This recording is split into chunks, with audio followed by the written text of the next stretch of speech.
Breaking news చూస్తున్న జమ్మూ కాశ్మీర్లో ఉగ్రవాదుల నాయకుల్ని సహాయకుల్ని భద్రతా బలగాల అదుపులోకి తీసుకునే భారీగా ఆయుధాలని స్వాధీనం చేసుకునే ప్రస్తుతం షోపియాన్లో సెర్చ్ ఆపరేషన్ కొనసాగుతుంది. సిఆర్పీఎఫ్ ఇండియన్ ఆర్మీ బలగాల సంయుక్త ఆపరేషన్ కొనసాగుతుండగా 2 ఉగ్రవాదుల సహాయకుల్ని అరెస్టు చేశారు.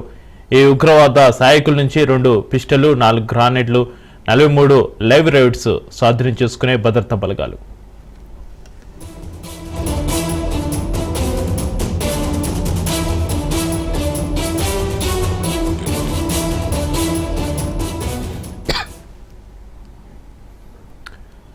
బ్రేకింగ్ న్యూస్ చూస్తున్న జమ్మూ కాశ్మీర్లో ఉగ్రవాదుల సహాయకుల్ని భద్రతా బలగాలు అదుపులోకి తీసుకున్నాయి. భారీగా ఆయుధాలని స్వాధీనం చేసుకున్నాయి. ప్రస్తుతం షోపియాన్లో సెర్చ్ ఆపరేషన్ కొనసాగుతుంది. సిఆర్పీఎఫ్ ఇండియన్ ఆర్మీ బలగాల సంయుక్త ఆపరేషన్ కొనసాగుతుండగా 2 ఉగ్రవాదుల సహాయకుల్ని అరెస్టు చేశారు. ఈ ఉగ్రవాద సహాయకుల నుంచి 2 పిస్టళ్లు, 4 గ్రానైడ్లు, 43 లైవ్ రౌండ్స్ స్వాధీనం చేసుకున్నాయి భద్రతా బలగాలు.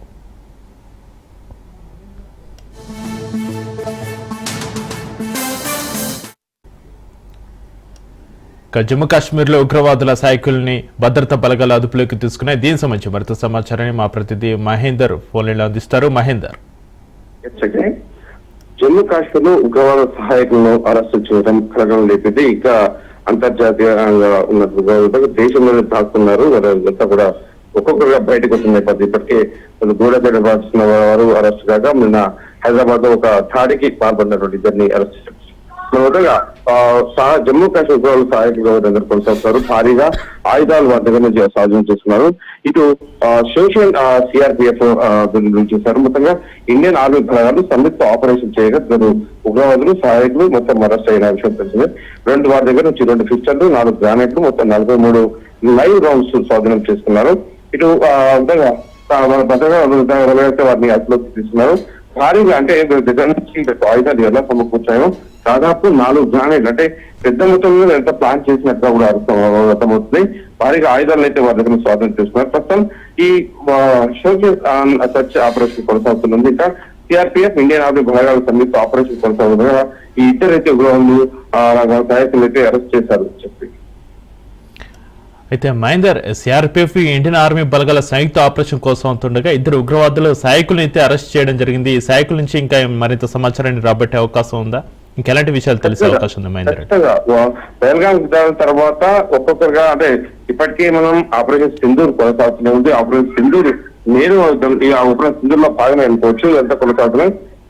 దాదాపు వీళ్ళంతా కూడా అంటే ఎవరు వీళ్ళు ఎక్కడి నుంచి వచ్చారు, వీళ్ళకు నిధులు కానీ ఆయుధాలు కానీ ఎలా ఎక్కడి నుంచి వస్తున్నాయి, వీళ్ళ వెనకాల ఎవరున్నారు, ఖచ్చితంగా అంటే ఒక్కరిని పట్టుకుని తీగలాగితే దొంగతనంతో మొత్తంగా బట్టి పెద్ద తనకాయలు, అంటే ఎవరు ఇంత పెద్ద అంటే ఇప్పటికే చాలా వరకు చాలా టెర్రరిస్ట్ కంపెనీలు ఇంట్లో ఉన్నాయి. అంటే దాంట్లో ఉన్నటువంటి వారు మరి ఇప్పుడు కొత్తగా కొంతమంది మూలాలు కూడా నాశనం చేసేట్టుగా దాదాపు అంతా చూసాం. మరి ఇప్పుడు ఒక్కొక్కరిగా బయటకు వస్తున్న పరిస్థితి కనిపిస్తుంది.